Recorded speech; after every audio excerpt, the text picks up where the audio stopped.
It's about the restoration of our republic. We want to educate, encourage, enable the power. We stand for integrity, honesty, self-reliance, self-defense, and most importantly, no compromise on our foundational principles. This is America's Voice Now. Find America's Voice Now on Facebook and at americasvoicenow.org. Here's Michael Evans.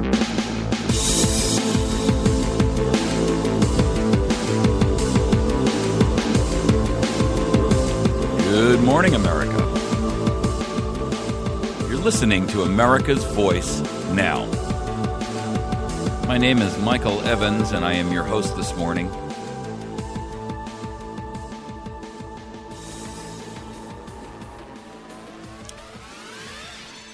America,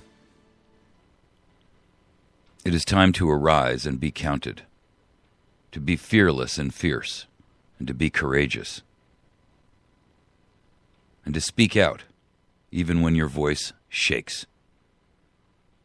For still, if you will not fight for the right, when you can easily win without bloodshed, if you will not fight when your victory will be sure and not too costly, you may come to the moment when you will have to fight with all the odds against you and only a precarious chance of survival.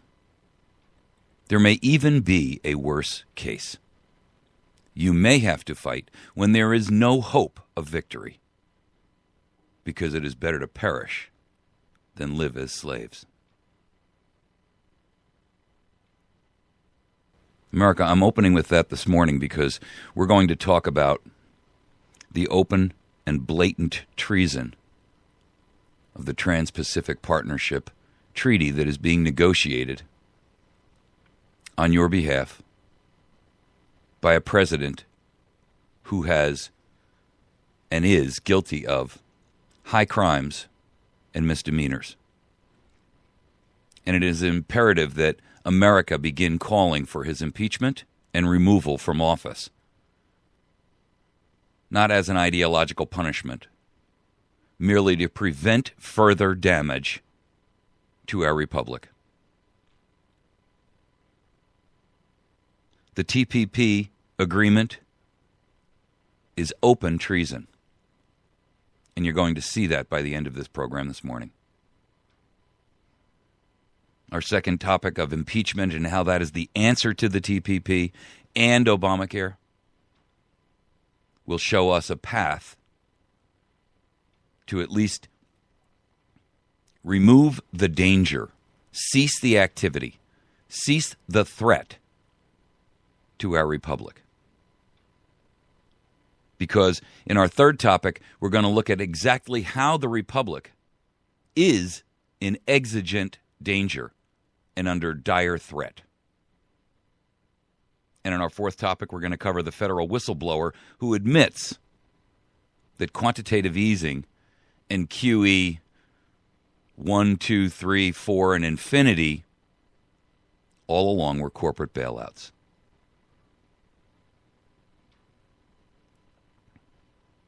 Our nation is on the cusp of collapse. Not financial collapse, although that's clearly at risk. But we are in a position where we are in the collapse of the rule of law. And our highest seat in the land has been usurped. And it's been usurped by a tyrant. It's been usurped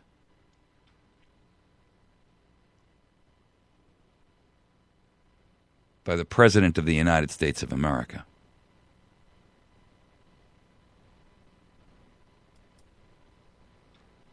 When in the course of human events it becomes necessary for one people to dissolve the political bands which have connected them with one another, and to assume among the powers of the earth the separate and equal station to which the laws of nature and of nature's God entitle them, a decent respect to the opinions of mankind require that they should declare the causes which impel them to separation.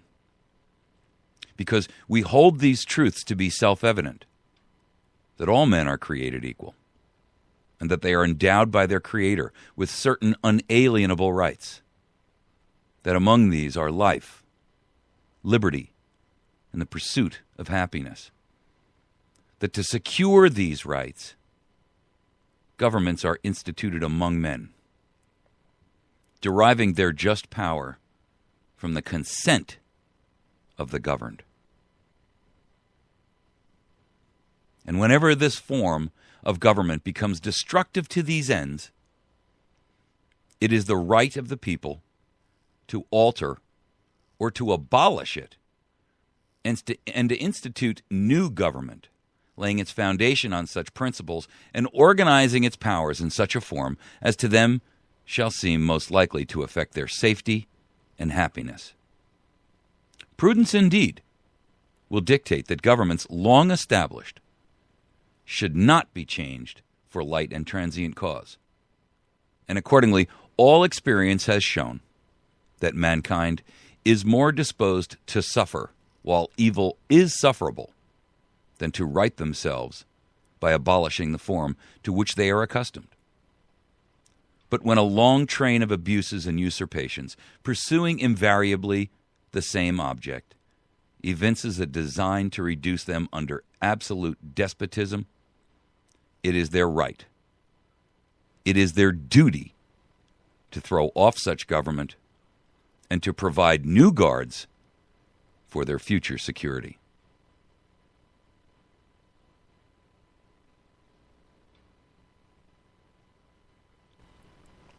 The Trans-Pacific Partnership, which is scheduled, well, first of all, it's been negotiated in secret for the past 5 years. It's been negotiated in secret because, by the trade representatives' own admission, the last one of these they did, where they enabled reports on what was incorporated in the documents, ended the negotiations. But this international treaty is being negotiated in secret. And it will destroy, utterly destroy the sovereignty of the United States of America. In addition to the fact that it will destroy the sovereignty of every other nation that is a signatory to it.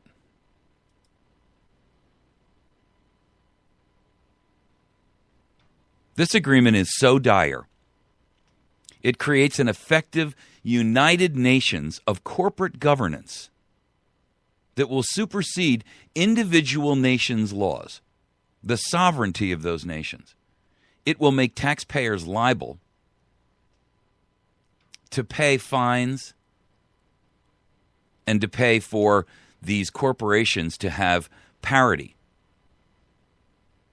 at your expense, while it will simultaneously prohibit even legislative control by the government over the process and those corporations.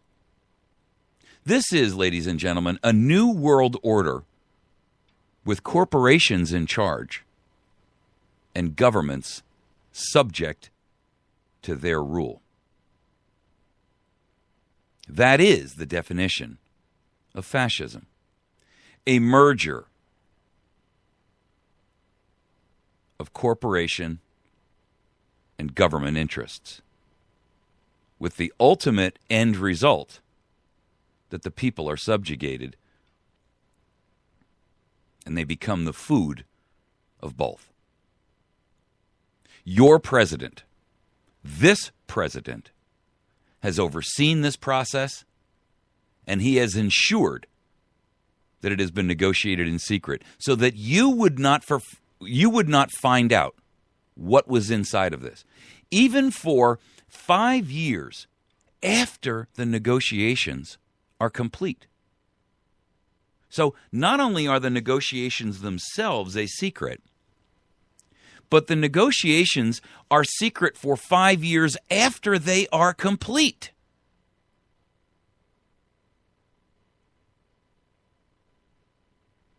I think the reason for that is because, according to Ms. Pelosi, we have to pass it to see what's in it.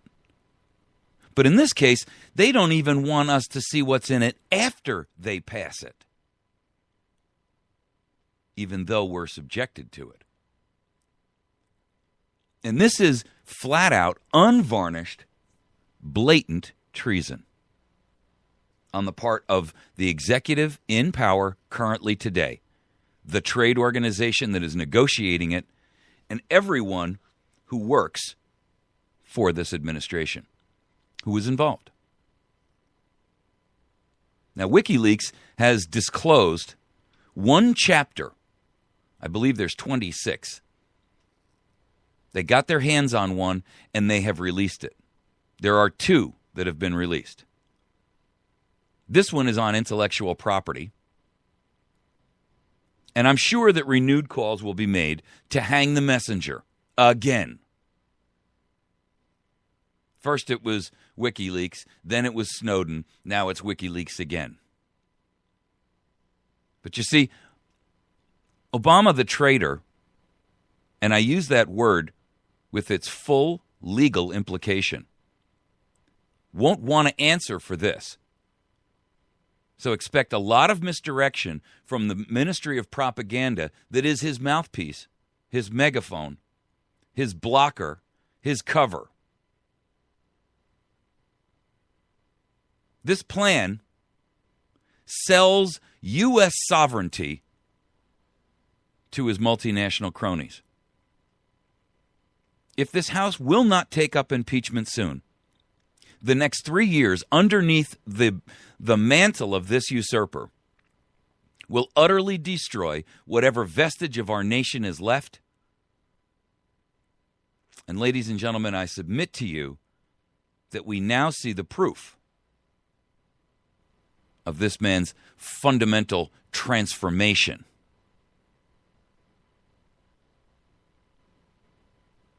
This is the fundamental transformation he had in mind for us all along.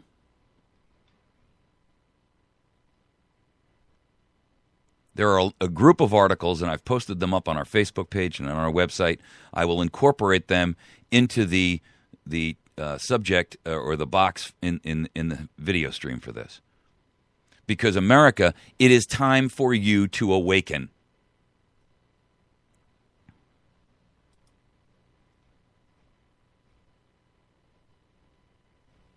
Still, if you will not fight for the right when you can easily win without bloodshed, and if you will not fight when your victory will be sure and not too costly, you may come to the moment when you will have to fight with all the odds against you and only a precarious chance of survival.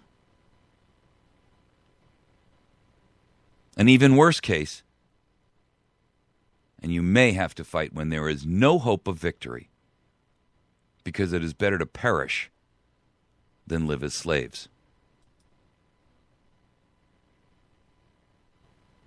This story has been getting some traction, but only in alternative media. No one in the mainstream media has been talking about this.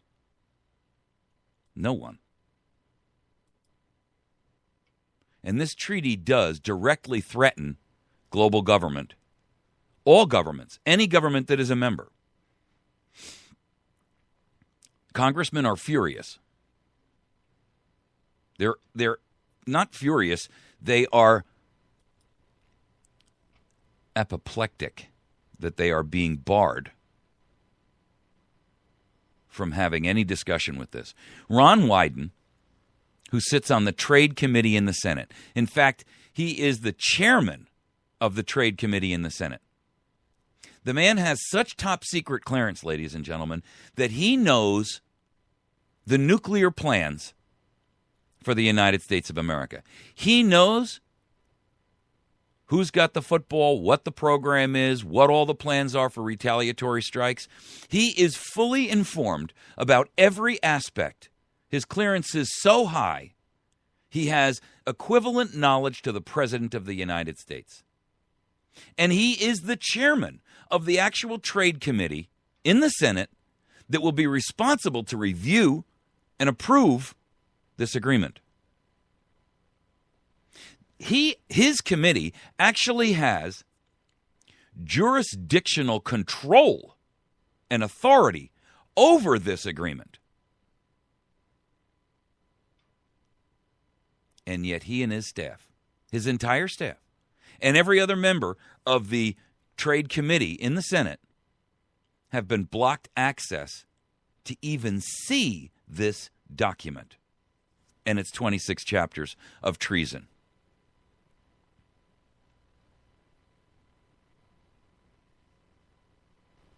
The truth is that what we have at this point is a nation of laws that are made by individuals, corporations, and powerful men in secret. And secrets always end in your suffering.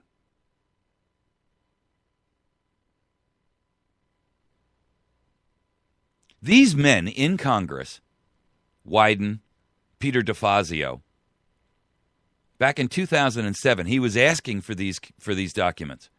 He sat on the Homeland Security Committee, and he has high-level enough security access that he is briefed on the continuity of government issues about what happens if, the president were injured in an accident or in a nuclear exchange or in a war scenario where we were taken over. And even he has been refused access. The entire Homeland Security Committee of the United States Congress has been denied access to the plans.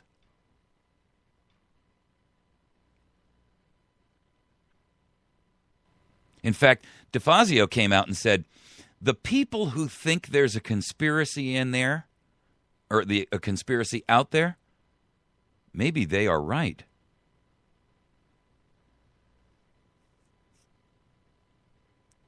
University of California, Berkeley professor Peter Dale, he came right out and said, if members of the Homeland Security Committee cannot enforce their right to read secret plans of the executive branch, then the system of checks and balances established by the U.S. Constitution seem to be failing. To put it another way, if the White House is successful in frustrating DeFazio and Wyden, then continuity of government planning has arguably already superseded the Constitution as a higher authority.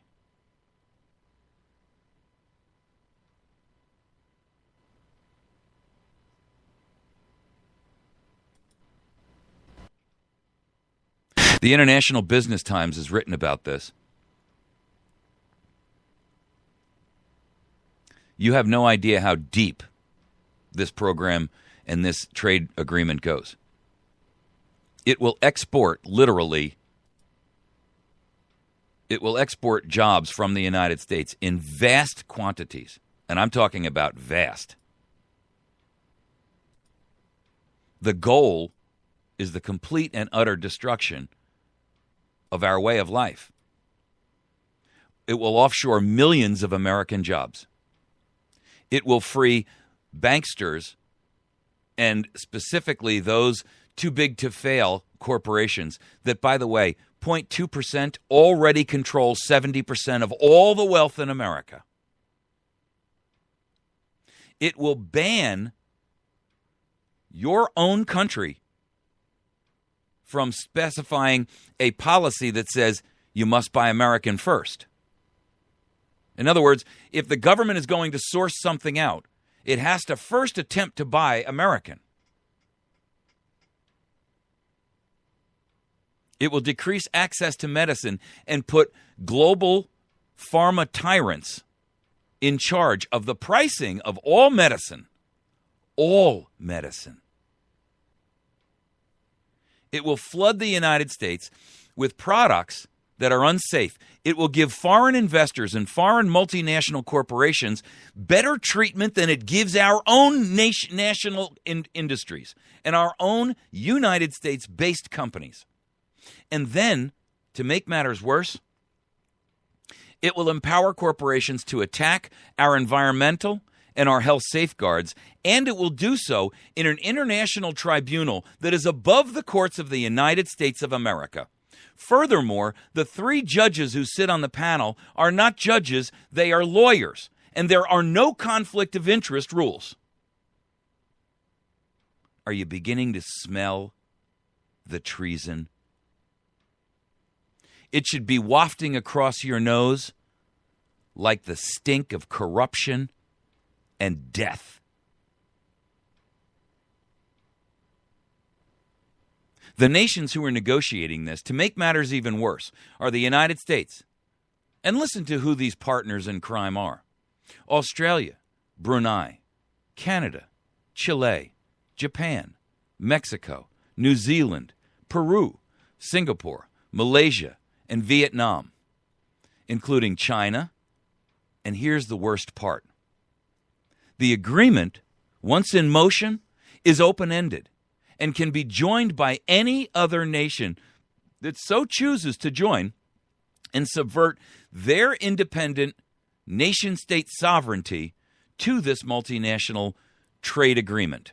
It will be the last trade agreement ever negotiated because it will be the trade agreement to end all wars. This is setting up a corporatocracy that will rule the entire planet. It will be above the United Nations. It will be above the sovereignty of the U.S. courts. It will be above the sovereignty of the member nations who subject themselves to it.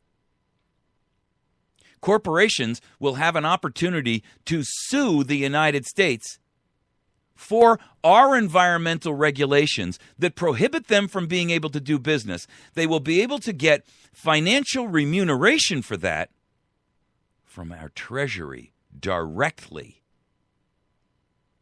Do you smell the giant sucking sound of what few dollars we have left as they are vacuumed away and the U.S. citizen is put to the whip to pay for it all?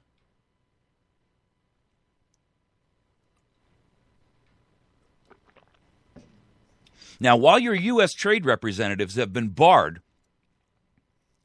not the U.S. trade representatives, while the representatives in the Commerce Department and Congress, who are responsible and actually have jurisdiction and rulemaking authority and the legal obligation to review these documents, they've been barred. But guess what? 600 corporations, I've heard an estimate of as high as 700, but I'm going to go with their number. 600 corporations have submitted their representatives to this organization to act as corporate advisors. They have full access to all of the text and the negotiations, while your member in Congress has been barred and prohibited. Ladies and gentlemen, it was done under the direction of Barack Hussein Obama. This is his plan. This is not a holdover from the Bush era. This all began under his watch. Members of Congress, journalists, no one as a watchdog group is permitted. Everyone is excluded, with the exception of the president, the trade representatives who are representing him at the negotiating table. Not us, him. And 600 corporate advisors who have greater access to a United States free trade agreement than your representatives in Congress. Ladies and gentlemen, that is wholesale, open, blatant, unvarnished, naked treason.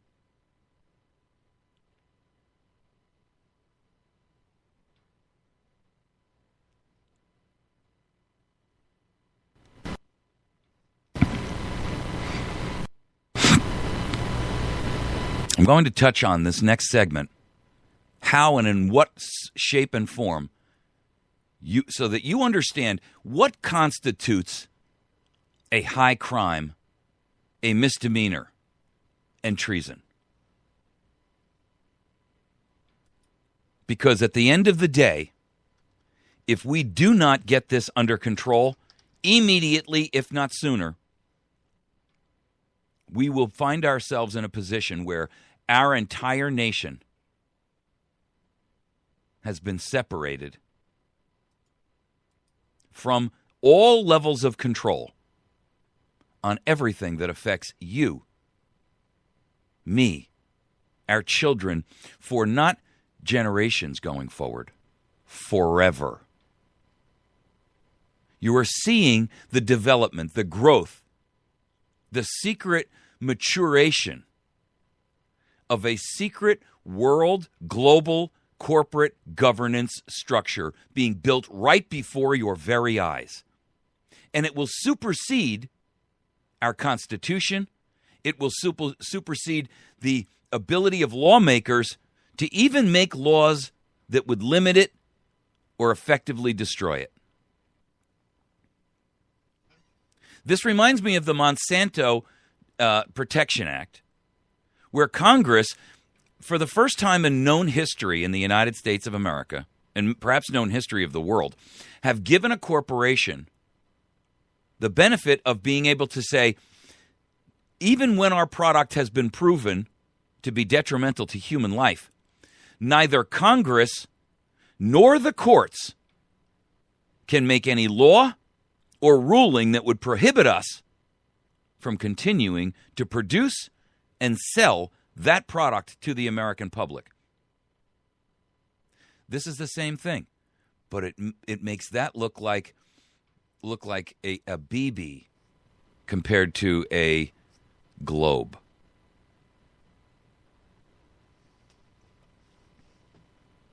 You are seeing the science fiction level growth of a corporate governance control mechanism that will have control over all government.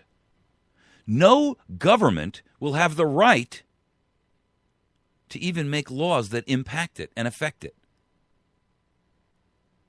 And we've only seen 2 out of 26 chapters. 2. And both had to be leaked by members of Congress themselves.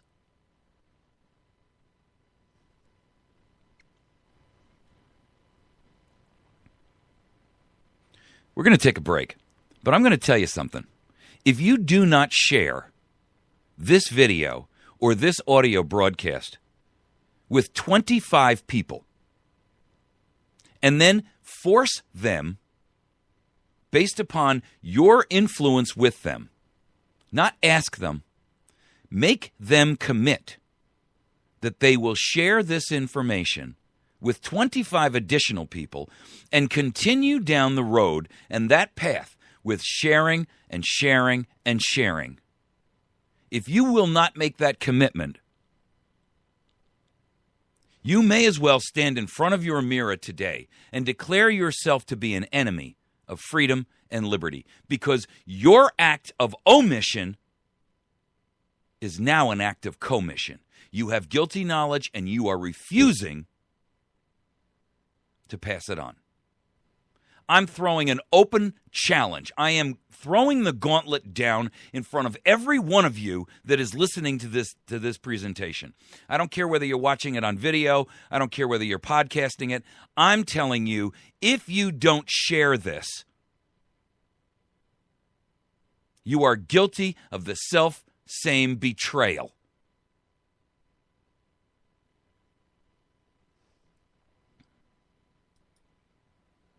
You've been listening to America's Voice. We're going to take a quick break. When we return, I'm going to explain to you the definition of treason, high crimes, misdemeanors, and we're going to explore how and where and under what circumstances this can be applied in this situation. Between this and the excruciating lies that were willfully and openly told to the American people in an effort to get through the concept of Obamacare and get it approved as a law, the president is now acting as an open usurper of power, authority, and law. This is an abuse of power. This is dictatorial, ladies and gentlemen, and it is time that Congress made it stop.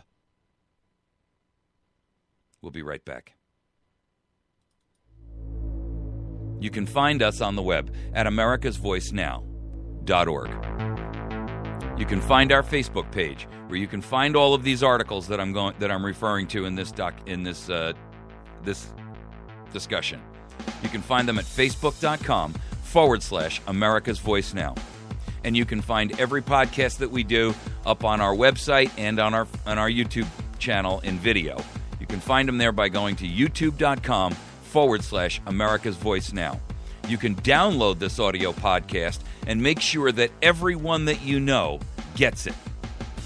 Everyone. We'll be back in just a moment.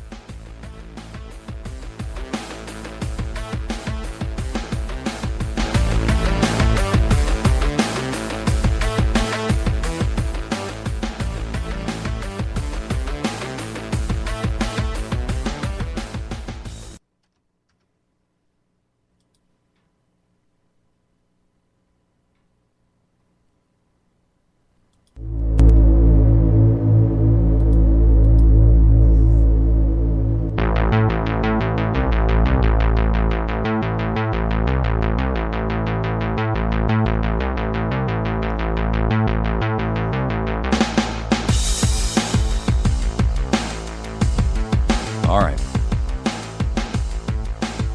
We're back.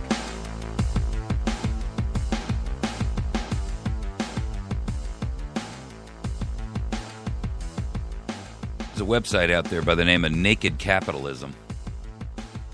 And they're evaluating this. Eve Smith is the purveyor of that.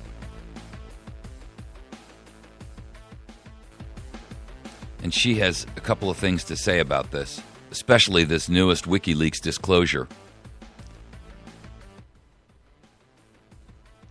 The New York Times news story that, and by the way, for the record, they're going to try to push this trade deal through sometime around the end of this year. The New American has an article out there by Joe Wolverton from this morning, or yesterday, excuse me. By the end of 2013, or as the end of 2013 approaches, so does President Obama's deadline for approving the Trans-Pacific Partnership. We've never even seen it, ladies and gentlemen. We've seen 2 chapters out of 26, and those chapters are so dire that they read like Armageddon out of the book of Revelation. The Armageddon of our nation. This is a deadly and specifically targeted attack on the sovereignty of the United States of America. Under the guise of a treaty, a trade agreement. And the truth is, only 2 chapters have to deal with trade. The other chapters all deal with how our sovereignty is vacuumed away and replaced in the void with corporate governance on a planetary scale. You ever watch a science fiction movie where governments are actually now corporations? You're seeing it come to life before your very eyes. There's 12 countries negotiating it, and this thing makes NAFTA look like child's play.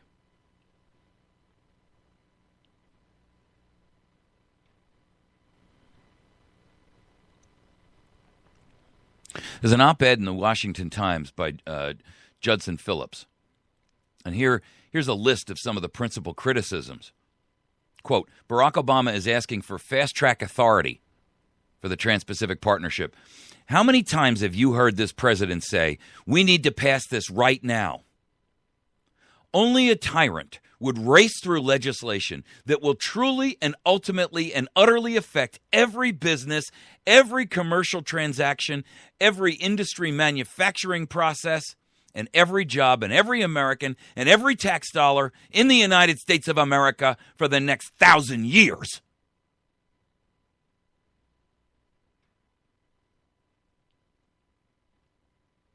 Barack Obama is asking for fast-track authority for the Trans-Pacific Partnership. Consider that to be another version of you have to pass this to see what's in it. With fast-track authority, there will be no hearings on the treaty. It will be negotiated, then sent to the Senate for a simple up or down vote. No amendments. The Senate will not be able to provide advice and consent because they cannot even offer amendments under fast-track. Less than 1/5 of the Trans-Pacific Partnership deals with trade. The remainder of the treaty governs a myriad of things, including regulating the price of medicine. A few months ago, a mix of conservative and liberal groups stopped the Stop Online Piracy Act, or SOPA, and PIPA. Most of the provisions of SOPA are now included in the Trans-Pacific Partnership. Under the proposal of the TPP, American sovereignty would be eroded. American courts would be inferior to foreign trade courts, and disputes between American citizens and foreign corporations would not be litigated in American courts, but in these trade tribunals in foreign nations. You want to sue the company because your baby died? You've got to go and beg a foreign court to hear you out. And the 3 judges are not judges at all. They are merely a rotating pool of lawyers. And guess what? It gets even better. There's no conflict of interest prohibition.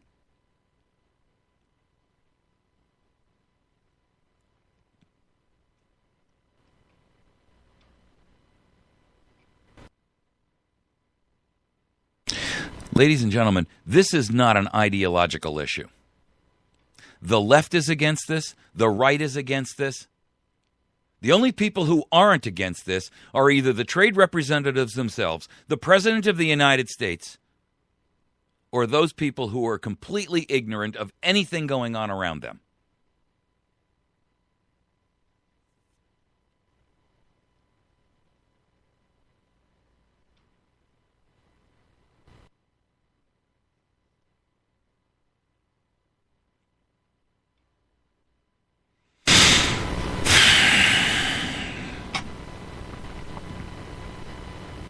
Let me show you how abusive this is.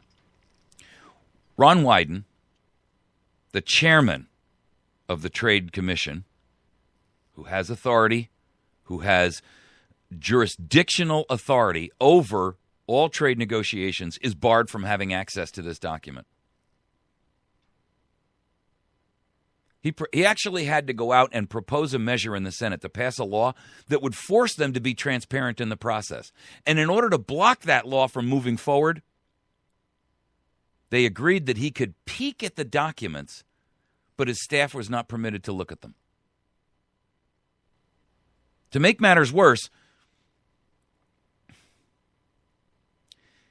here's what his staff representative has to say. I would point out how insulting it is for them, meaning the TPP Trade Representative Group, to argue that members of Congress are to personally go over to USTR to view the trade documents, while an advisor at Halliburton or the Motion Picture Association of America is given a password that allows him or her to simply go to the USTR website and view the TPP agreement anytime he or she may want.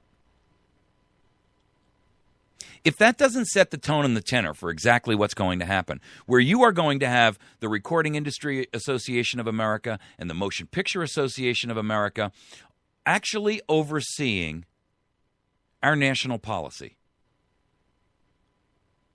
Congress is now, for all intents and purposes, a dust mop. They will be useless to us as elected representatives. Ron Brown, Sherrod Brown, U.S. Senator Sherrod Brown from Ohio. He's a Democrat. He issued the following statement that criticizes the Obama administration. After more than a decade of broken promises from NAFTA, CAFTA, and normalized trade relations with China, we can now add a credibility deficit to the trade deficits we've already seen. The leaked document surfacing today only underscores the secrecy surrounding the TPP negotiations and confirms worse suspicions about the direction trade negotiations are heading. It's telling that it is easier for the CEO of a major corporation to access information about the negotiations than the American people's elected representatives.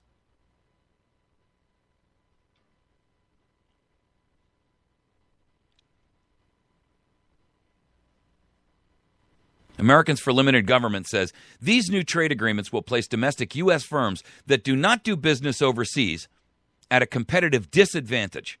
Based on these leaked documents, foreign firms under this trade pact will conceivably appeal federal regulatory and court rulings against our own domestic companies to an international tribunal with the apparent authority to overrule our sovereignty. If foreign companies want to do business in America, they should have to follow the same rules as everyone else, no special favors. It is telling that the only apparent way these Pacific nations will enter a free trade agreement with the U.S. is if they are exempt from our onerous environmental and financial regulations that make it cost ineffective to do business here. Instead of making these foreign firms exempt from these burdensome rules, they should just repeal the regulations and make it cheaper to do business here.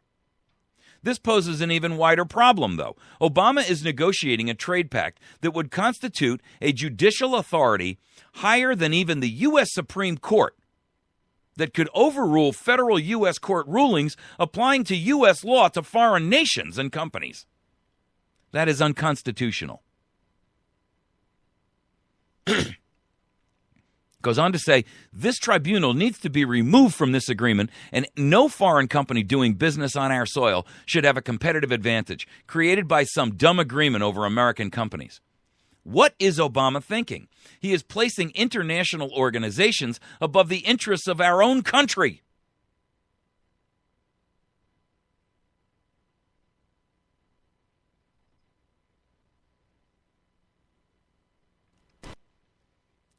Bill Wilson,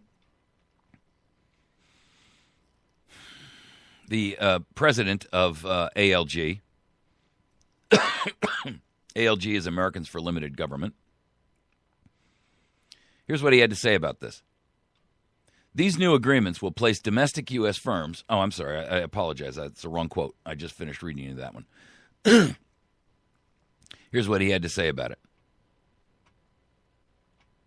At this very moment, the Trans-Pacific Partnership Agreement, a trade agreement that could affect the health and welfare of billions of people worldwide, is being negotiated behind closed doors. While 600 corporate lobbyists have access to the text, the press, the public, and even members of the U.S. Congress are kept in the dark. But we don't have to stand meekly by as corporate cronies decide our futures. Concerned citizens from around the world are pooling together their resources as a reward to WikiLeaks if it makes the negotiated full text of the TPP public. Our pledge as individuals is to donate this money to WikiLeaks should it leak the documents we seek. As WikiLeaks likes to say, information wants to be free. The negotiating text for the TPP wants to be free. Someone just needs to release it. Ladies and gentlemen, I've got to ask you a question. Have we reached the point in time, in our history, where we have to pay an organization like WikiLeaks to act as our mercenary, to go out and surreptitiously obtain documents that affect every person on the planet? And we have to, as individual citizens, hire a mercenary to protect us from our own governments?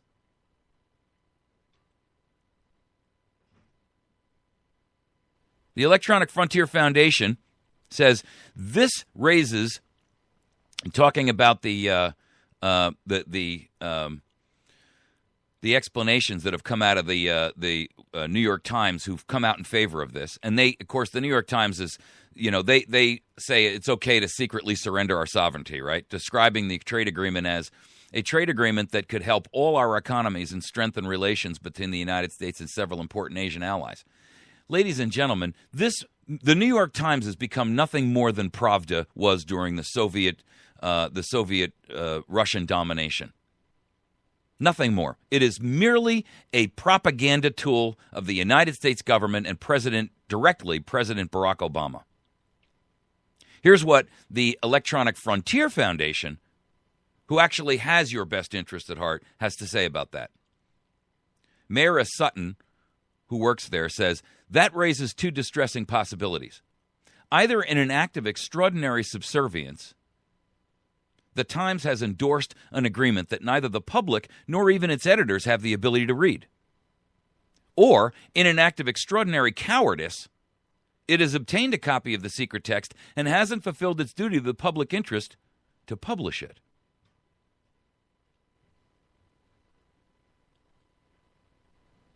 Here's what The Hill has said about it. Senate Finance Committee leaders called on Wednesday for Congress to pass fast-track legislation aimed at smoothing the passage of any future trade deals.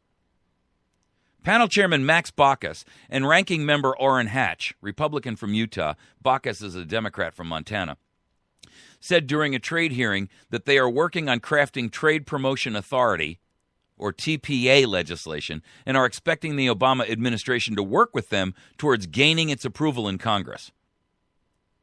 Baucus said to me, it's time to pass the TPA and to do it soon. So you can add to the list of traitors these two people, Max Baucus and Orrin Hatch.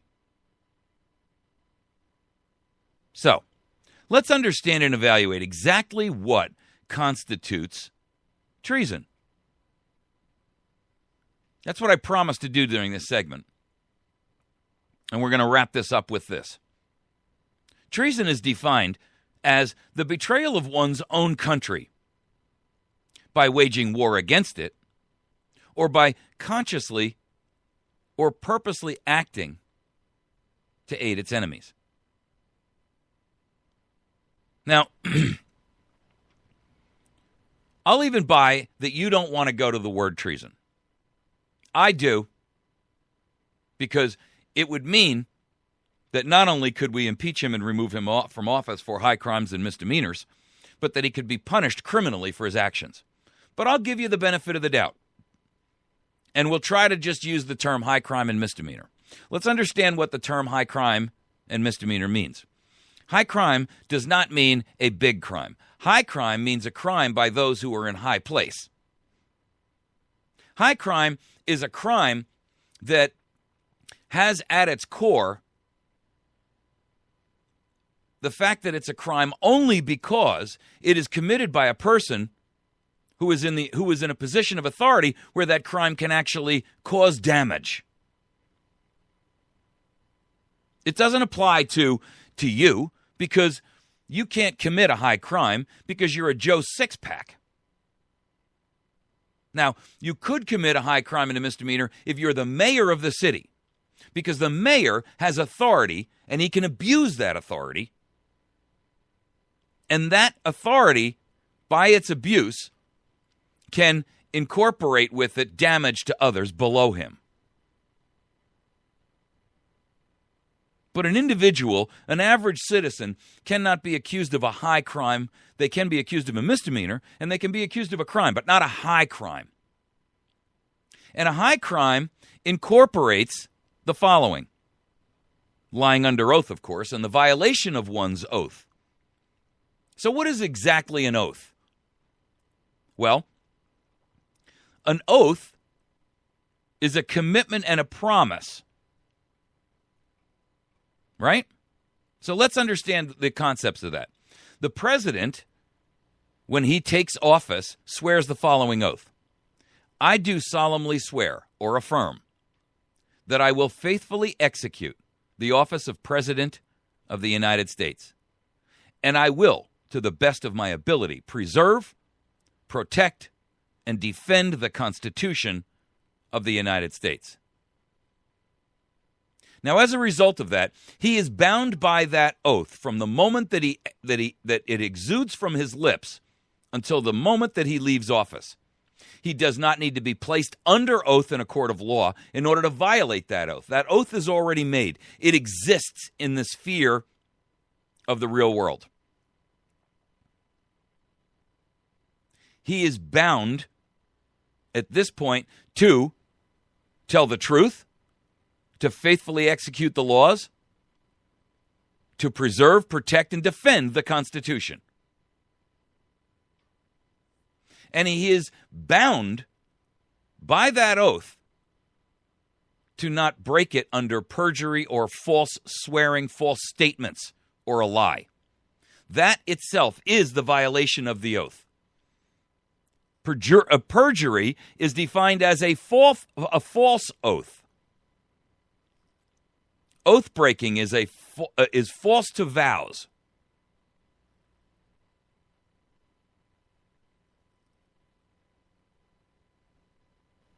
So let's take this to the next step. When you go to court, you're told to place your hand on the Bible, and you're asked to swear in before the court. The reason that you're told to swear in before the court is because you have not already taken the high position of power, or the high seat of power oath, which this president has already done, because he's already solemnly sworn to affirm or affirmed that he will faithfully execute the office of President of the United States, and with the best of his ability will preserve, protect, and defend the Constitution. In other words, his public statement and any subsequent statement he makes while under that oath, which would be until his day of retirement, is a lie. Any violation of that amounts to perjury automatically, because his oath exists from the moment that he takes it until the moment he retires. And so what he's been telling us about the TPP, what he's been telling us about the TTIP, which I'm not even going to get into in this show, that's a whole nother trade agreement. And what he's been talking to us about with Obamacare and the willful, knowledgeable, and intentional misrepresentation and the lies that have been told to the American people in an effort to sway public opinion to do something that was clearly against their own best interest is perjury, and therefore a high crime. A high crime and a misdemeanor.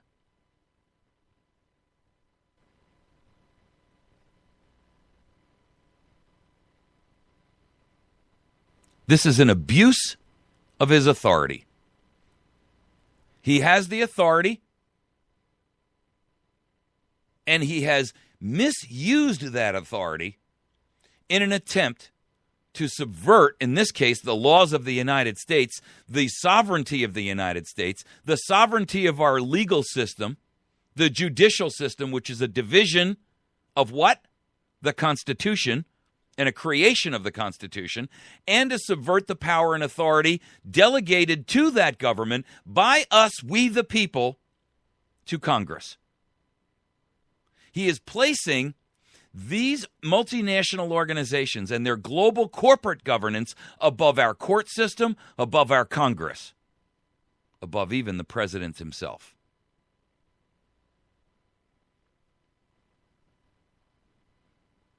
That is not a misdemeanor. That is an open, blatant act that will aid what? An enemy. An enemy is any entity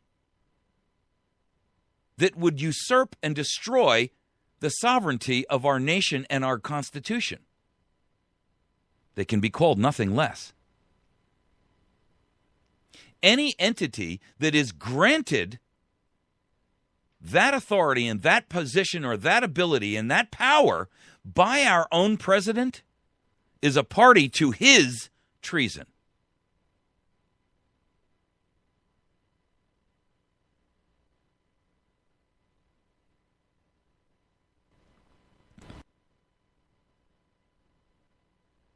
You know, treason has also been defined going back through the ages for disloyalty and subversive actions against the best interests of, in those days, the kings. So if you were subversive to the king's rule, to the monarchy, you were guilty of treason. That was under English common law.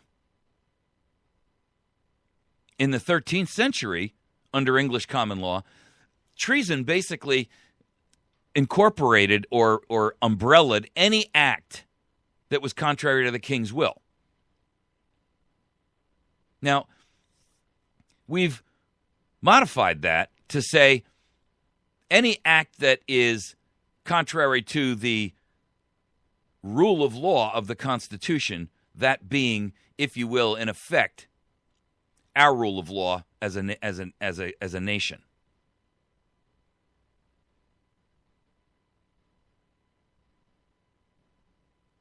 Our Article 3 in our Constitution defines any person who levies war against the United States or adheres to its enemies by giving them aid and comfort as having committed treason within the meaning of our Constitution. The term aid and comfort refers to an act that would betray an allegiance to the United States of America. That could incorporate, furnishing money, weapons, aid, medical aid, arms, troops, transportation, right? Isn't that what we call it when we have an American who supports Al-Qaeda, as an example? The dissemination of classified information? Well, I submit to you that what this president has done is submitted to an international body, namely the TPP trade organizations who are negotiating this, the information and the classified information that will enable them to undermine our national sovereignty. And that is a direct aid and comfort to an entity that is acting against the best interests of the United States of America.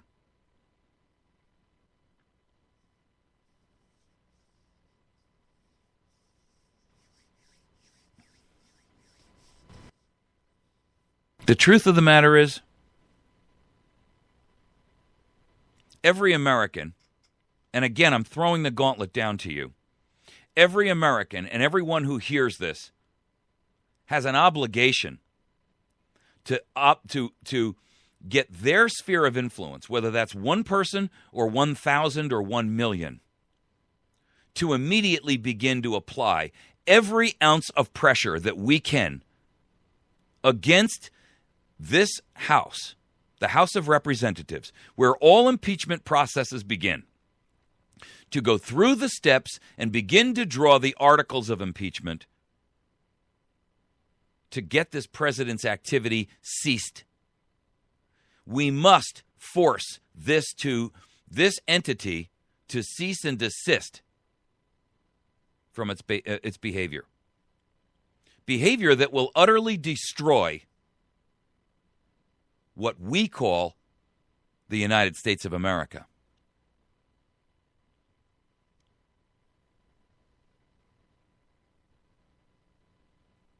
Treason is the betrayal of your allegiance to the United States. And this president has sworn an allegiance which he has violated purposely, willfully, knowingly committed an act against that same allegiance. Sworn and declared, not once, but twice.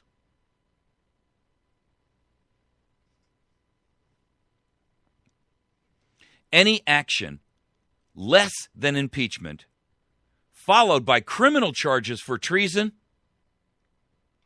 is unacceptable. I'm challenging you. I'm throwing the gauntlet down to you. I'm not asking you. I'm telling you this must be done. And the only way that it is going to be done is by a massive civil uprising of Americans of all ideological, political beliefs, persuasions, ideas. I don't care if you're gay. I don't care if you are black. I don't care if you are orange. I don't care if you're red. I don't care if you're white. I don't care if you are a Buddhist, if you're a Muslim. I don't care if you're a Catholic or a Christian or a Jew. I'm telling you that all of that falls by the wayside right here, right now. Today, we are Americans, and today we will demand this man's removal from office before any further damage can be done to our nation. This will affect you, and it will affect you regardless of whom you love, whom you worship, what you believe, what color you are, where you live, how you live, whether you have children, whether you don't. This will affect you whether you're in business or work for someone else. This will affect you if you take medicine. This will affect you if you live. This will affect you if you breathe. This will affect the very existence of humankind on the planet Earth. This is not me saying this, ladies and gentlemen. Look to the people who act as your watchdogs. Don't take my word for it. Take the information I'm giving you. Do enough informational research to make sure that you are confident and comfortable with the exact exigent danger and the threat of this, and take immediate, and I do mean immediate, action.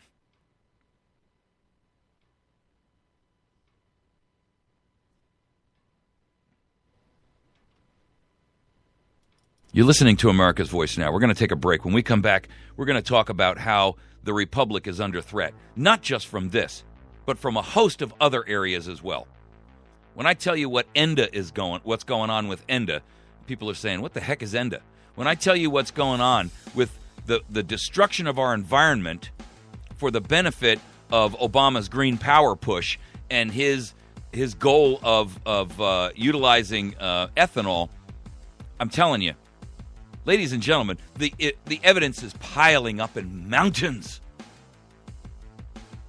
Find us on the web at americasvoicenow.org Facebook.com/America's Voice Now, YouTube.com/America's Voice Now, Spreaker.com/America's Voice Now. We'll be right back.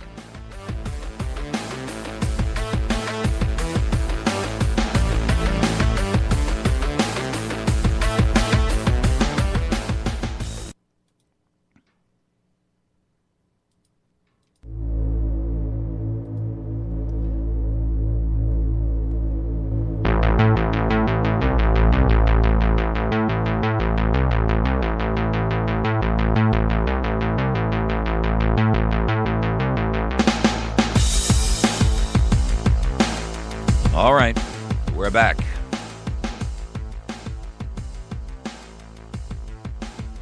Our republic is under dire exigent threat. Exigent means emergency. Emergency.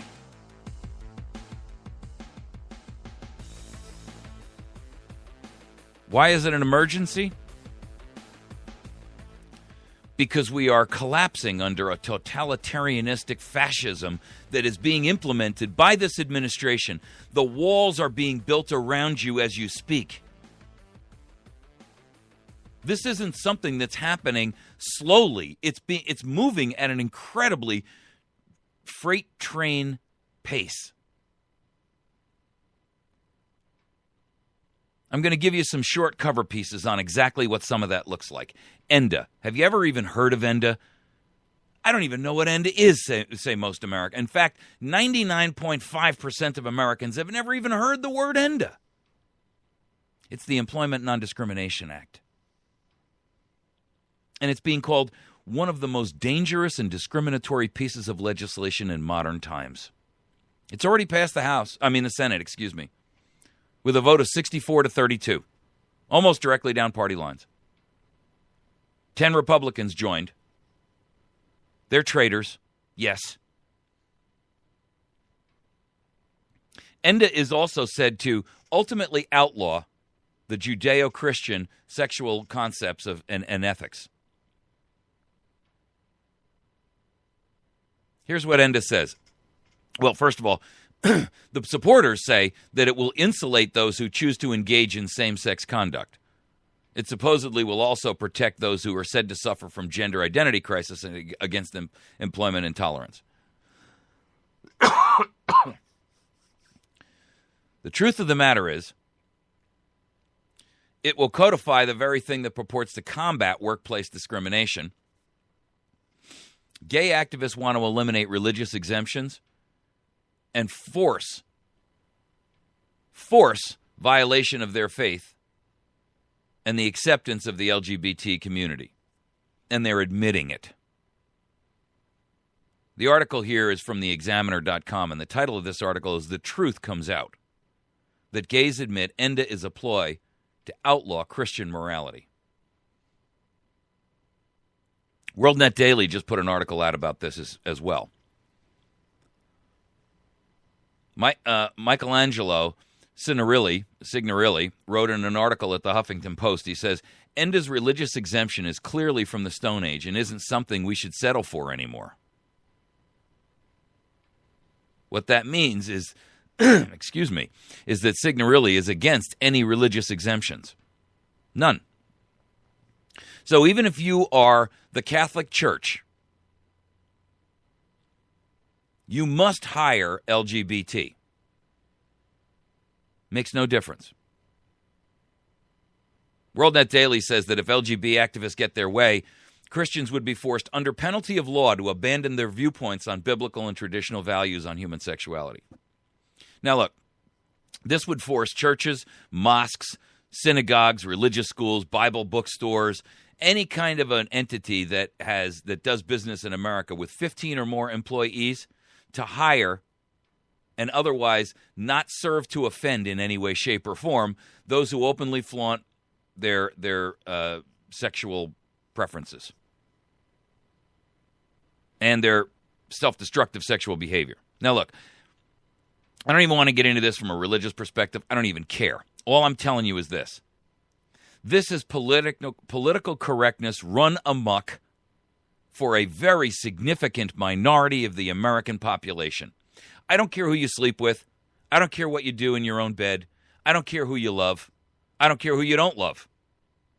All I know is that anytime you want to subject us, me, anybody else to your beliefs, you're wrong.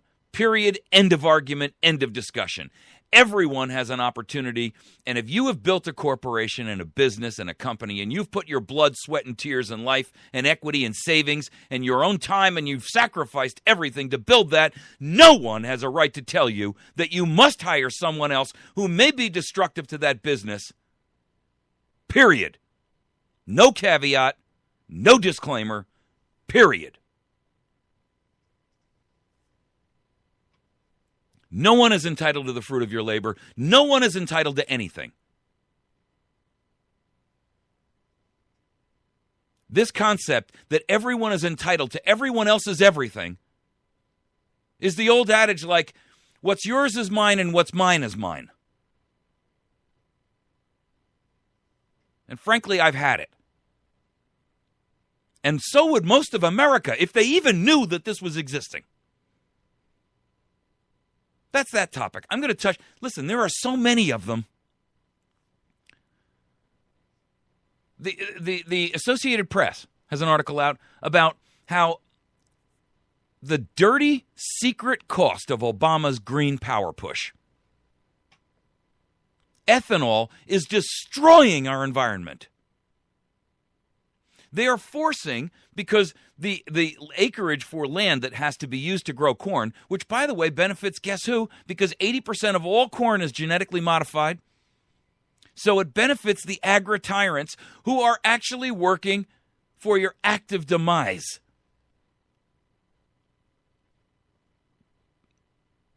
We have my own home senator, Roy Blunt, who approved Monsanto's Protection Act that gives them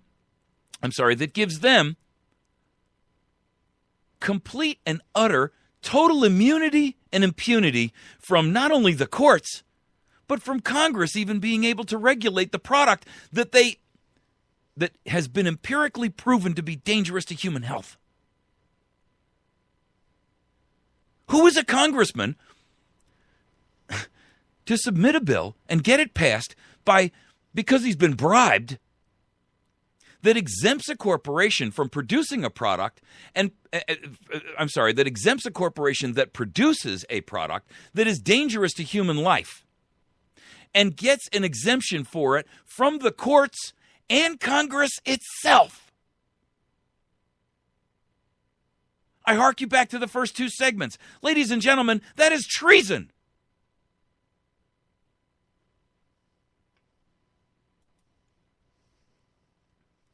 SF Gate has an article out about it too.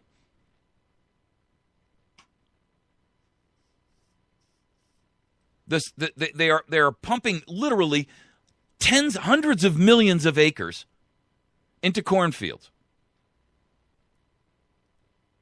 And they're doing it for what? Ethanol. Not for you to eat. For ethanol. Now, for the record, if you don't know, the math doesn't work on ethanol. Ethanol is a product that is added as an additive to gasoline. But it's far from green. First of all, when you break the soil up like that, it releases carbon dioxide into the system that's naturally locked into the soil. It creates erosion, and it requires farmers to now use all these new fertilizers and Roundups and all this other stuff that's deadly and toxic to us, and also all of these other industrial chemicals that are dangerous not only to human beings, but also the wildlife and the soil, permanently damaging it.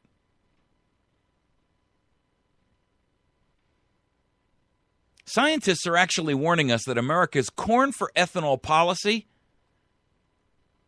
would fail if too many farmers plowed over virgin land. It would fail, first of all, as an anti-global warming strategy. And secondly, because what most people don't know is that to create ethanol, you burn coal or natural gas to produce the product. And most people don't recognize that it takes 2 gallons of fuel to produce 1 gallon of ethanol. This is nothing more than a corporate giveaway. That's all it is. That's all it's ever been. And that's only the tip of the iceberg. The Republic is under exigent threat because, among other things, the Wall Street Journal and CNBC have just released the testimony from an ex-Federal Reserve official. I don't know if you've heard this or not. His name is Andrew Huszar. And the Wall Street Journal titles it, Confessions of a Quantitative Easer. Here's what he has to say. We went on a bond buying spree that was supposed to help Main Street, and instead it was a feast for Wall Street. This is his actual article. I can only say I'm sorry, America. That's the opening line, ladies and gentlemen. I can only say I'm sorry, America. As a former Federal Reserve official, I was responsible for executing the centerpiece program for the Fed's first plunge into the bond-buying experiment known as quantitative easing. The central bank continues to spin QE as a tool for helping Main Street. But I've come to recognize the program for what it really is. The greatest backdoor Wall Street bailout of all time. Did you just hear that? This is an insider.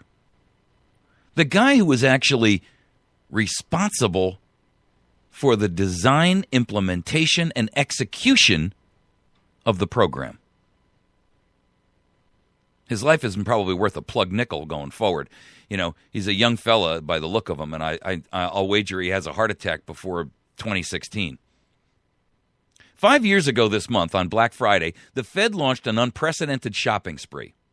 By that point in the financial crisis, Congress had already passed legislation called the TARP, or the Troubled Asset Relief Program, to halt U.S. banking system's free fall.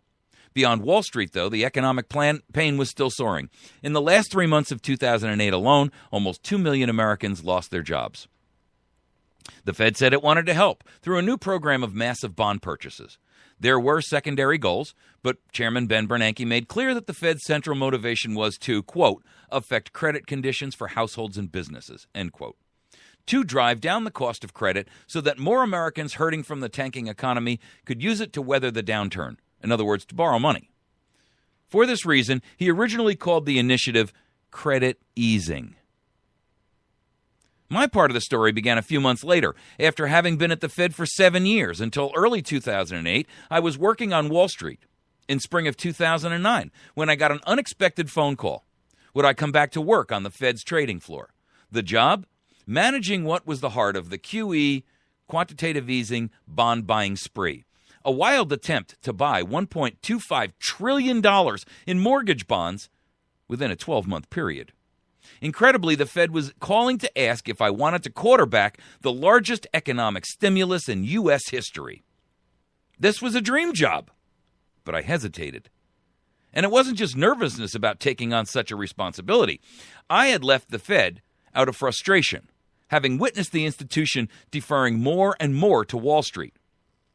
Independence is at the heart of any central bank's credibility, and I had come to believe that the Fed's independence was eroding senior Fed officials.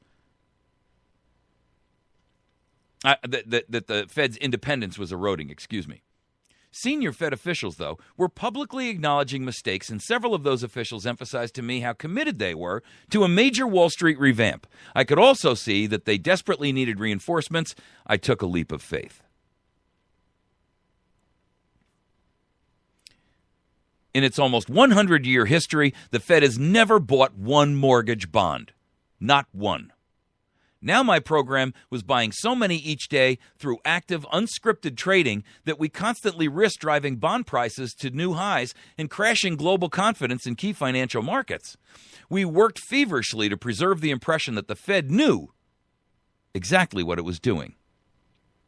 It wasn't long before my old doubts resurfaced, because despite the Fed's rhetoric, my program wasn't helping to make credit any more accessible to the average American. The banks were only issuing fewer and fewer loans. More insidiously, whatever credit they were extending wasn't getting cheaper. QE may have been driving down the wholesale cost to banks to make the loans, but Wall Street was pocketing most of the extra cash.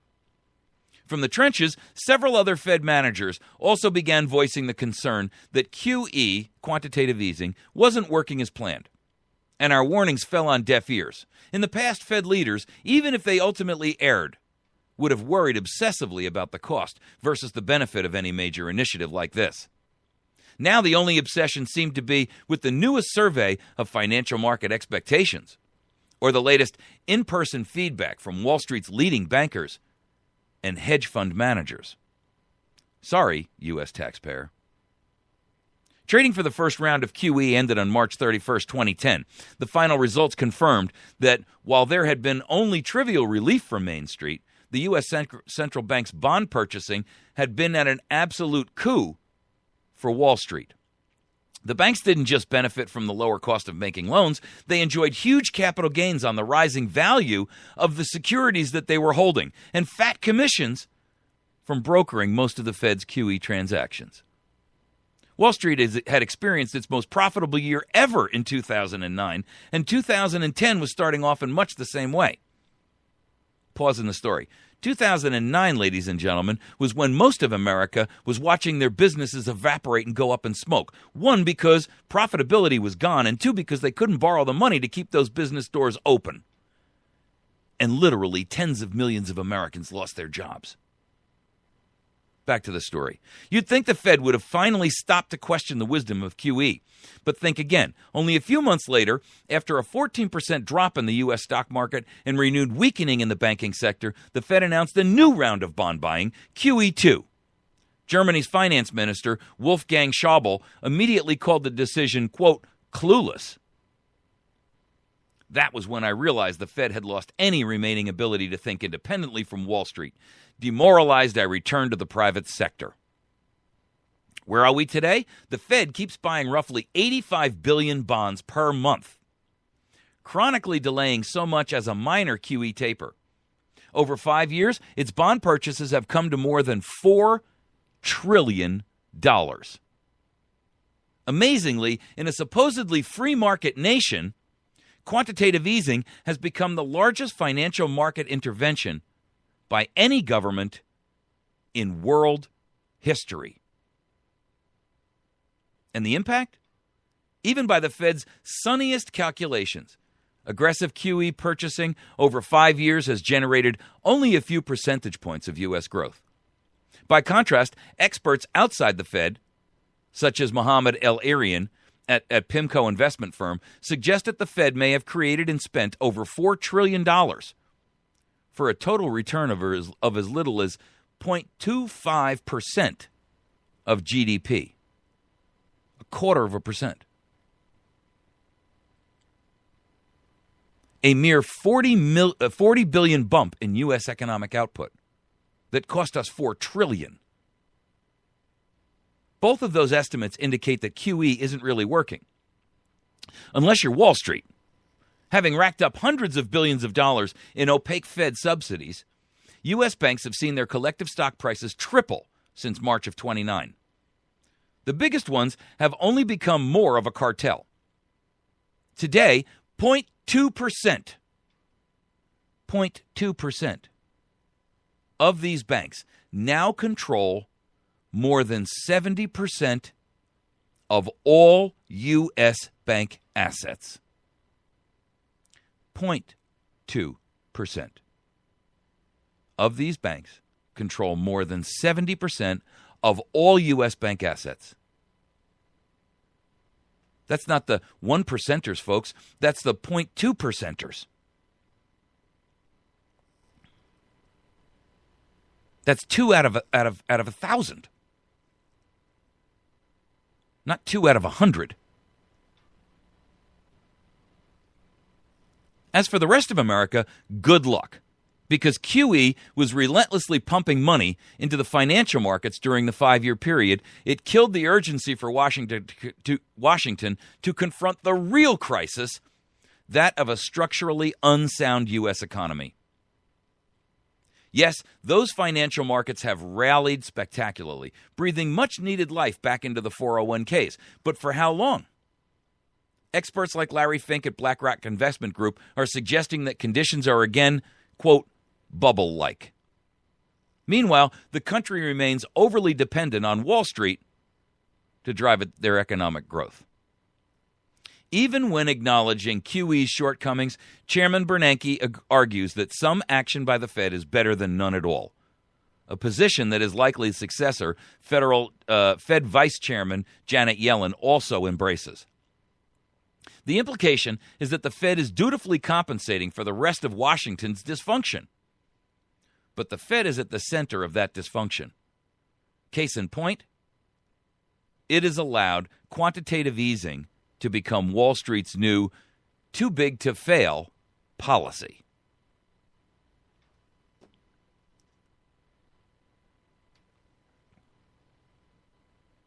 So now we have unscrupulous policies being forced down the throats of American businesses through ENDA, through the Obamacare mandates that are causing Americans to lose their jobs in the tens of millions or be subjected to going from a full-time employee to a part-time employee. We have an environmental tragedy occurring right underneath our very feet over ethanol. We have the wholesale theft of the nation's wealth through the quantitative easing and the secret hidden tax of inflation. And I haven't even begun to start hitting the list. We have a federal government, state governments, city governments, and agencies in the literally myriad thousands that are stealing your personal information, building dossiers and databases on you, spying on you, listening to your conversations, storing every piece and gathered piece of information they can get upon you. And as it turns out, there's a story out in this morning's news about how the personal data of 4,500 people was shared with multiple agencies in the United States government, including the CIA, the IRS, and many, many other agencies, including Border Patrol and a host of other agencies. You know why?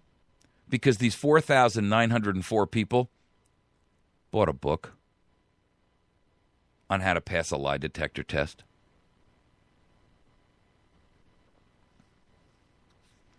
Really now.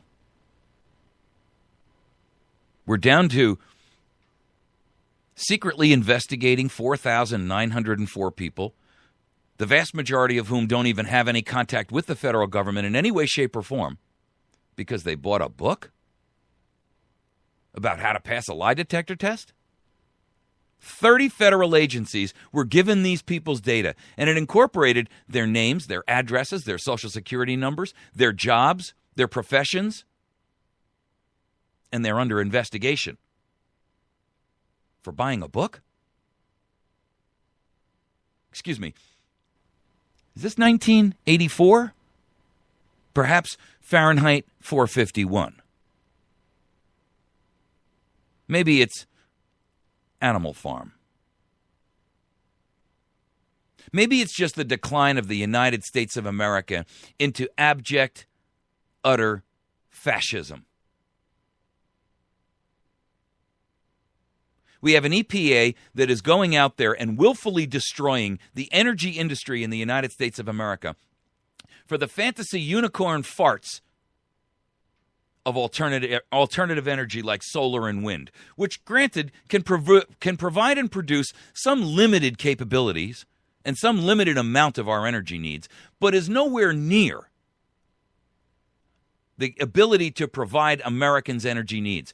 And like a stupid, foolish, arrogant, spoiled, rotten child having a temper tantrum, this president has given executive orders to the EPA to utterly desolate oil, gas, coal, and the staple energy products of the United States of America, even when he doesn't have an alternative plan.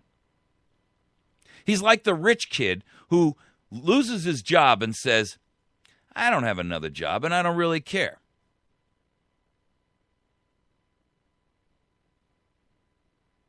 Who quits their job without another one in mind? Who operates without a plan?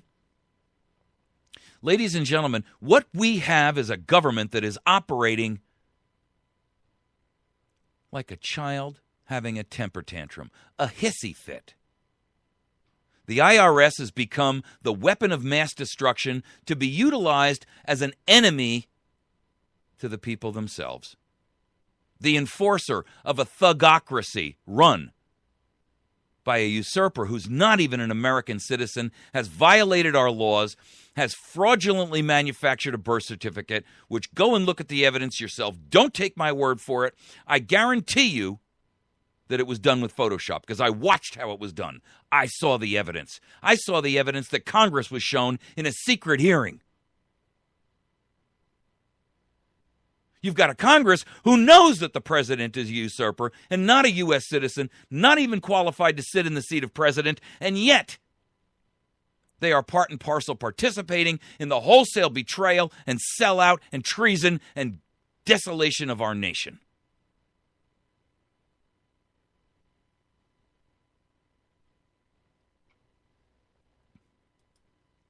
You have a nation that has lost its international standing based on a petulant child stomping around having temper tantrums about Syria, Iran, Afghanistan, Iraq, breaking and destroying our allegiances and our bridges with Germany and Europe and the European nations, going down and insulting our allies and our friends. This man doesn't burn bridges. He is like a battleship driving through a small canal. And he has no concern for the wake that he leaves behind him that wreaks havoc. His intention is, damn the torpedoes and full steam ahead. I will implement my agenda for the destruction of America.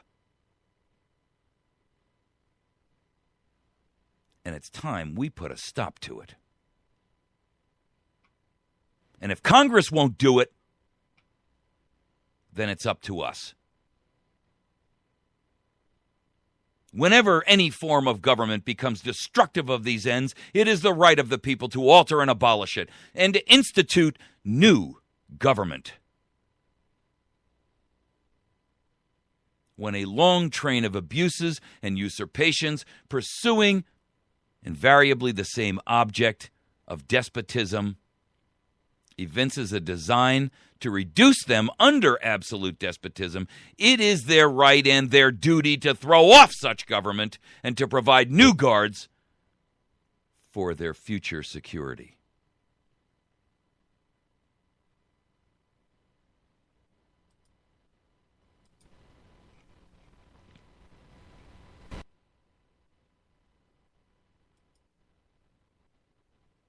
Still, if you will not fight for the right, when you can easily win without bloodshed, if you will not fight when your victory is sure and not too costly, you may come to the moment when you will have to fight with all the odds against you and only a precarious chance of survival.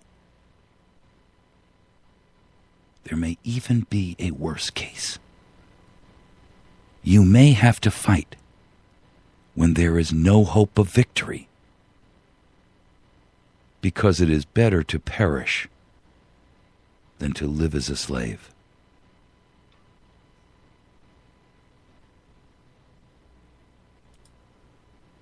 Winston Churchill. Find us at americasvoicenow.org, facebook.com/americasvoicenow, youtube.com/americasvoicenow, Spreaker.com/americasvoicenow, google.com/plus America's Voice Now. I'm throwing the challenge and the gauntlet down to every one of you. Will you stand up and fight for this country? Spread this message. Take this document. Take this. I don't care if you transcribe it, record it. I don't care how you get it out there. Get it out to America.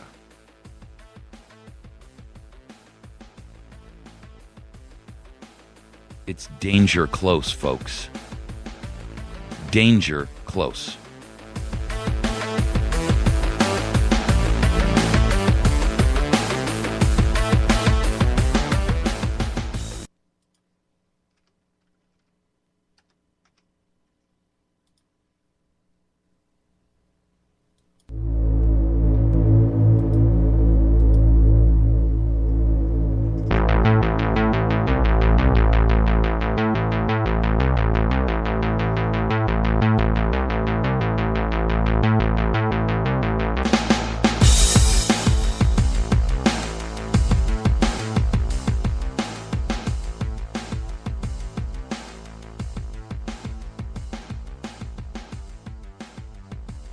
The history of the present king of Great Britain is a history of repeated injury and usurpation, all having in direct object the establishment of an absolute tyranny over these states.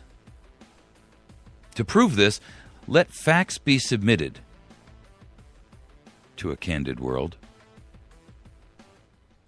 He has refused his assent to laws, the most wholesome and necessary for the public good. He has forbidden his governors to pass laws of immediate and pressing importance, unless suspended in their operation till his assent should be obtained. And when so suspended, he has utterly neglected to attend to them.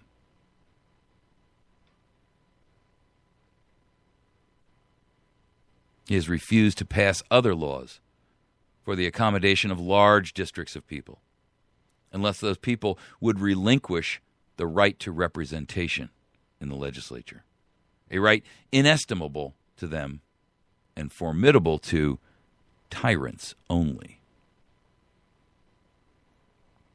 He has dissolved representative houses repeatedly for opposing with manly firmness his invasion on the rights of the people.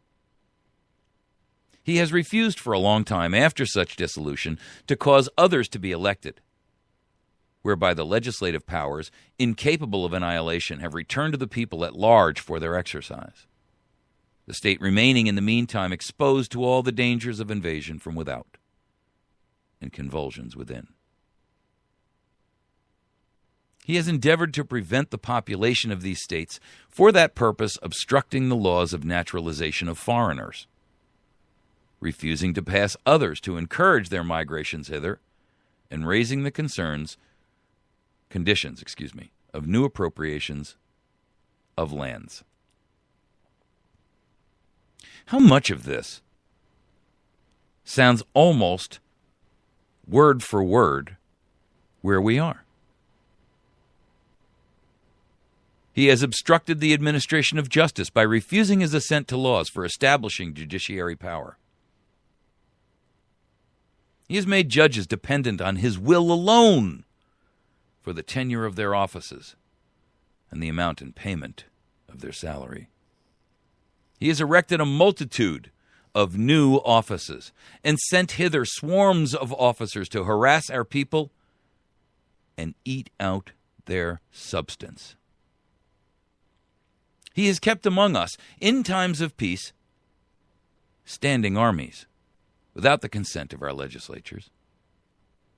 He has affected to render the military independent of and superior to the civil power.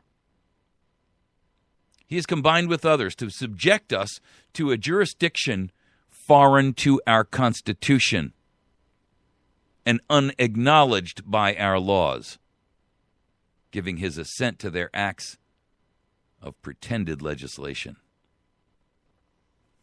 For quartering large bodies of armed troops among us, for protecting them by a mock trial from punishment for any murders which they should commit on the inhabitants of these streets, for cutting off our trade with all parts of the world, for imposing taxes on us without our consent, for depriving us in many cases of the benefit of trial by jury, for transporting us beyond sea to be tried for pretended offenses, for abolishing the free system of English laws in a neighboring province, establishing therein an arbitrary government and enlarging its boundaries so as to render it at once an example and fit instrument for introducing the same absolute rule into these colonies, for taking away our charters, abolishing our most valuable laws, and altering fundamentally the forms of our governments, for suspending our own legislatures and declaring themselves invested with power to legislate for us in all cases whatsoever. He has abdicated government here by declaring us out of his protection and waging war against us. He has plundered our seas, ravaged our coast, burnt our towns, and destroyed the lives of our people. He is at this time transporting large armies of foreign mercenaries to complete the work of death, desolation, and tyranny, already begun with circumstances of cruelty and perfidy scarcely paralleled in the most barbarous ages, and totally unworthy the head of a civilized nation. He has constrained our fellow citizens, taken captive on the high seas, to bear arms against their country, and to become the executioners of their friends and brethren, and to fall themselves by their hand. He has excited domestic insurrections among us, and has endeavored to bring on the inhabitants of our frontier, the merciless Indian savages whose known rule of warfare is an undistinguished destruction of all ages, sexes, and conditions. In every stage of these oppressions, we have petitioned for redress in the most humble terms. Our repeated petitions have been answered only by repeated injury. A prince whose character is thus marked by every act which may define a tyrant is unfit to be the ruler of a free people. Nor have we been wanting in attention to our British brethren. We have warned them from time to time of attempts by their legislature to extend an unwarrantable jurisdiction over us. We have reminded them of the circumstances of our emigration and settlement here. We have appealed to their native justice and magnanimity, and we have conjured them by the ties of our common kindred to disavow these usurpations, which would inevitably interrupt our connections and correspondence. They, too, have been deaf to the voice of justice and of consanguinity. We must, therefore, acquiesce in the necessity which denounces our separation and hold them as we hold the rest of mankind. Enemies in war, in peace, friend. We, therefore, the representatives of the United States of America, in General Congress, assembled, appealing to the Supreme Judge of the world for the rectitude of our intentions, do in the name and by authority of the good people of these colonies solemnly publish and declare that these united colonies are, and of right, ought to be free and independent states, that they are absolved from all allegiance to the British Crown, and that all political connection between them and the state of Great Britain is and ought to be totally dissolved, and that as a free and independent states, they have full power to levy war, conclude peace, contract alliances, establish commerce, and to do all other acts and things which independent states may of right do. And for the support of this declaration, with a firm reliance on the protection of divine providence, we mutually pledge to each other our lives, our fortunes, and our sacred honor.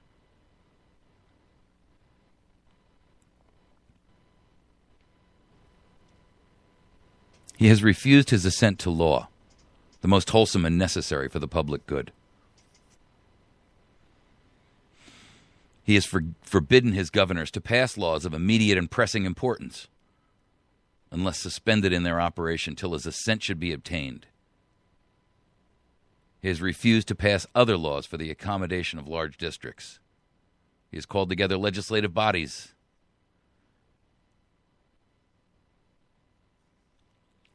You see, we see in the usurpations of this government, this president, this Congress, every one of these things has again come to pass.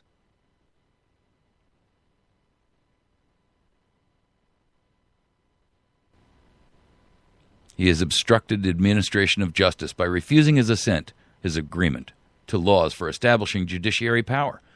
May I remind you that this president and his head of the Department of Justice are protecting each other with executive authority to protect Eric Holder from civil and criminal contempt of Congress for refusing to participate with Congress in an investigation that took the life of an American, at least one, and hundreds of foreigners, because of an operation instituted by that Department of Justice representative, which was unconstitutional and illegal on its face. He's made judges dependent on his will alone for the tenure of their offices and the amount and payment of their salaries. That sounds like our courts today, where judges fall at the feet of the master for an appointment to a court that shall last a lifetime. Nowhere in our Constitution does it grant that judges should be granted a lifetime tenure, only that they may serve while in good behavior. Packing the court with people to institute his agenda would qualify. He has erected a multitude of new offices and sent hither swarms of officers to harass our people and eat out their substance. I would name the IRS, the EPA, the FDA, the FTA, the FCC, the ATF, the FBI, the CIA, the NSA, the NRO. There are literally thousands of agencies that are extra-constitutional in their nature. They have no authority to exist. And they have been created with the simple premise to harass our people and to eat out their substance. They are not solely from this president. He has created additional offices. He has given them the orders.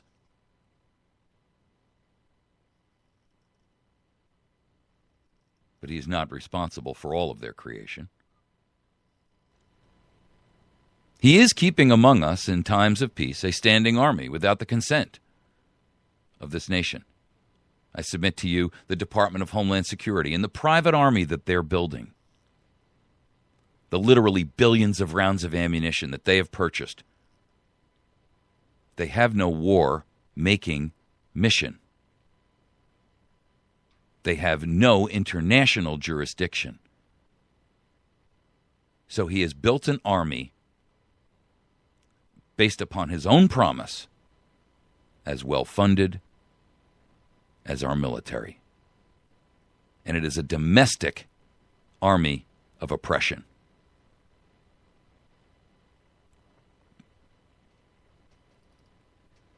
He has made the military independent of and superior to the civil power. He is purging our most senior generals at an alarming rate.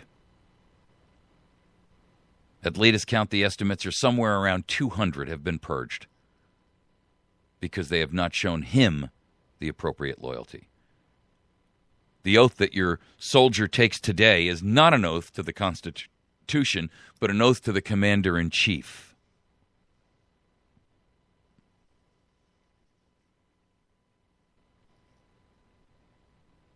He is combined with others to subject us to foreign jurisdiction. I submit NAFTA, CAFTA, TPP, TTIP. I submit to you the United Nations. I submit that he is about to force us to violate our own sovereignty for the purposes of enveloping us underneath a corporate governance that will rule the planet and supersede all governments themselves. That isn't U.S. treason. That is treason against humanity.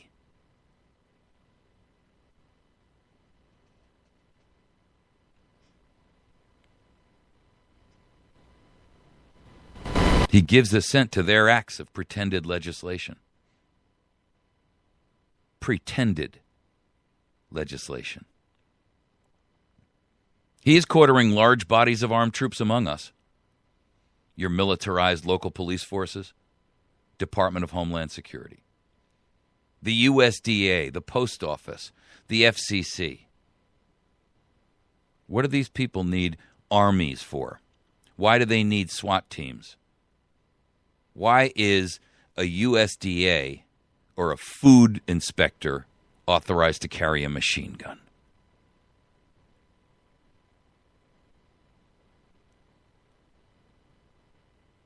And he is quartering foreign troops on U.S. soil. He is aiding and abetting the enemy.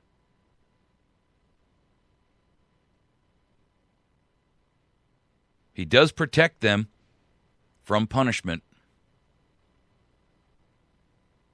Government, agents within government, individual officers have immunity from prosecution in their official function. Eric Holder is responsible directly, as is Barack Obama, as an accessory in the death of Brian Terry. That was their project. That was their program. They created it. They instituted it, implemented it, and it resulted in the death of an American citizen, at least one. And that makes them complicit and an accessory.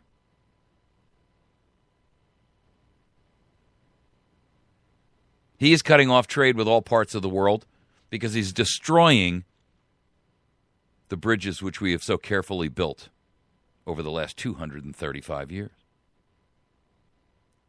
And he's substituting that for the acts of pretended legislation by usurping authorities that would undermine and supersede our Constitution, our rule of law, our judicial, legislative, and executive offices. And that is an open and blatant declaration of treason and war against the nation which he leads. He is imposing taxes on us without our consent. Think Obamacare. A mandate that you must enter into commerce in order to retain your standing as a citizen.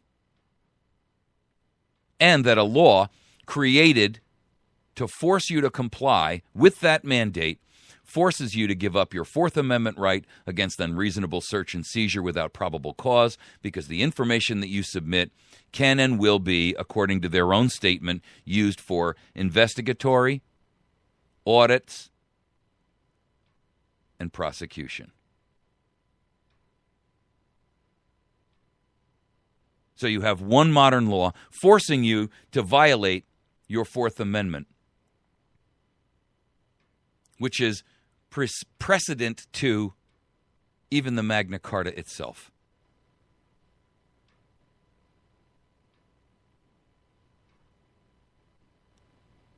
You're also forced by one law, a modern law, to violate your Fifth Amendment right against self-incrimination, because you are forced to submit this information, which may well incriminate you.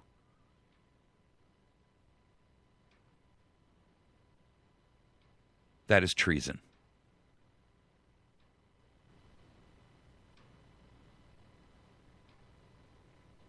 He deprives us in all cases, in many cases, of the benefits of trial by jury. Oh, you don't believe so? Let me tell you something. Go to court under an administrative law judge that is a judge who sits on the agency that he's ruling on behalf of, and a conflict of interest cannot exist that is bigger than that. An administrative law judge for the USDA, an administrative law judge for every agency out there. You sit before a judge who is not a true judge of law, but a judge of rules and regulations promulgated, created, and instituted by that agency, which are not law yet parade about as if they were. And that judge holds you accountable for rules and regulations by an agency that was created with unconstitutional, extra-constitutional usurped authority. Delegated power that our Congress had no right to delegate to them, stolen from we, the people, and the consent of the governed. And there is no trial by jury. You are heard by an administrative law judge. Your case is decided by an individual administrative law judge who owes its allegiance to the very agency he's ruling on behalf of.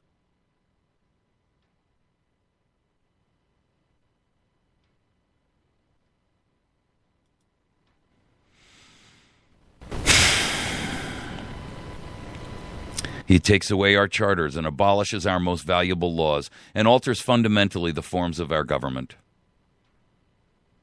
That is absolutely the truth.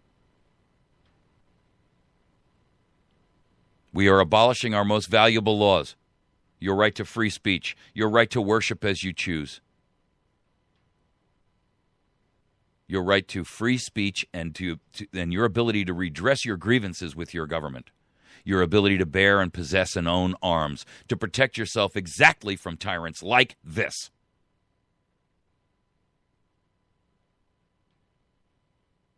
Your Fourth Amendment rights against unreasonable search and seizure of your person, your effects,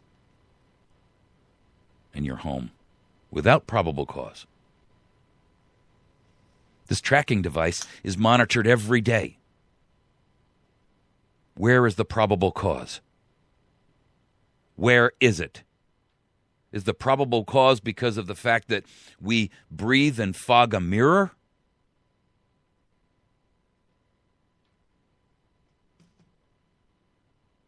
The megalomaniacal paranoia of this government should be as plain as the nose on your face to everyone.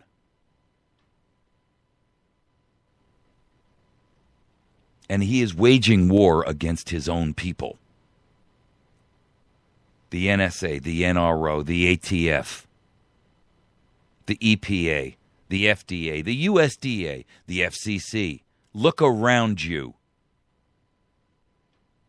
The agencies that berate you and beat you daily. They are your oppressors, and they are created by this self-same government that needs to be placed back under constitutional authority. Strict, express constitutional authority.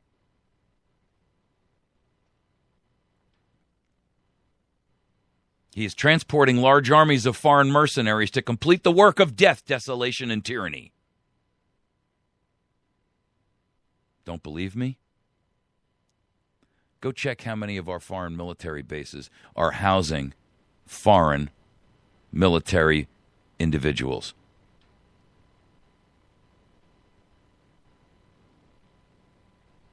Oh, they're there for training. I forgot.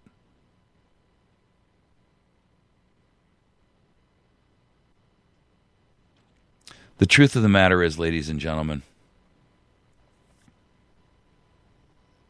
the series of abuses that we have allowed this government to build on us over decades and generations has reached a culmination and a point where if we do not stop it,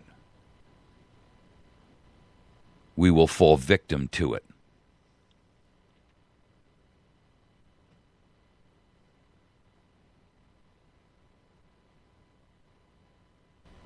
We are falling victim to a fascist merger of corporate interests and government combining to result in your destruction. So I call on you, America, to arise and be counted, to be fierce, to be fearless and courageous, and to speak out even when your voice shakes. Because if you will not fight now, when this battle can be easily won without bloodshed in a peaceful manner, if you won't fight when this victory is sure and not too costly, we will come to the moment when we will have to fight with all of the odds against us and a bare, if not precarious, chance of survival. And if we do not take action then, we will fall into an even worse case. One in which we will fight with no hope of victory and sure destruction. Because in the words of Patrick Henry, give me liberty or give me death.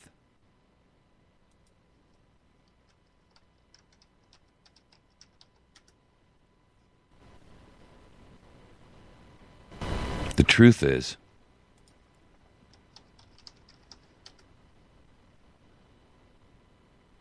we've reached the point where to continue to ignore this will result in our demise, our enslavement, and until our demise arrives, torture, perdition, destruction, the rape and the loss of everything that you have ever known, everything that you hold dear. Do you not see and smell and sense it coming apart? Do you not smell the smoke? Then open your eyes and look, because the fire is right before you.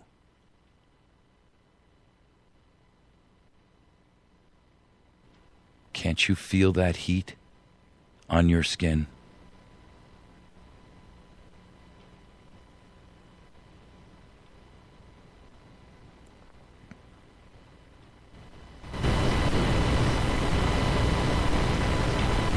Liberty must, at all hazards, be supported. We have a right to it, derived from our Maker. But even had we not, our fathers have earned and bought it for us at the expense of their ease, their estates, their pleasure, and their blood. John Adams.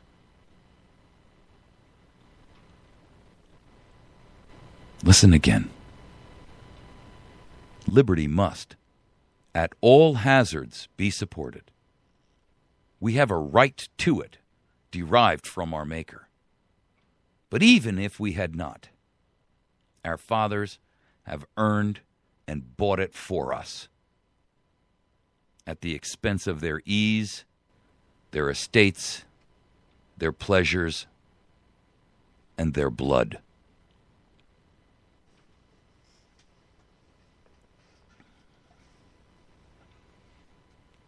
Ladies and gentlemen, I submit to you that time is up. And you will rally to save liberty at all hazard.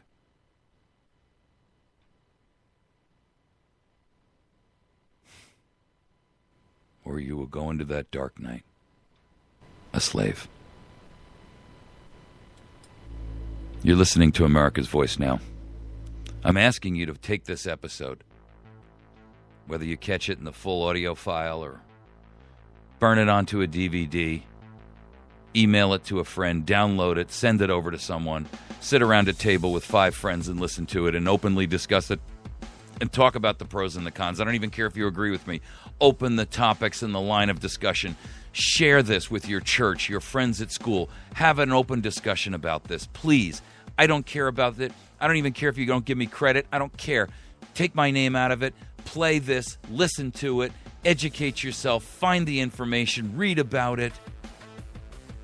And help us to preserve our nation and our very lives.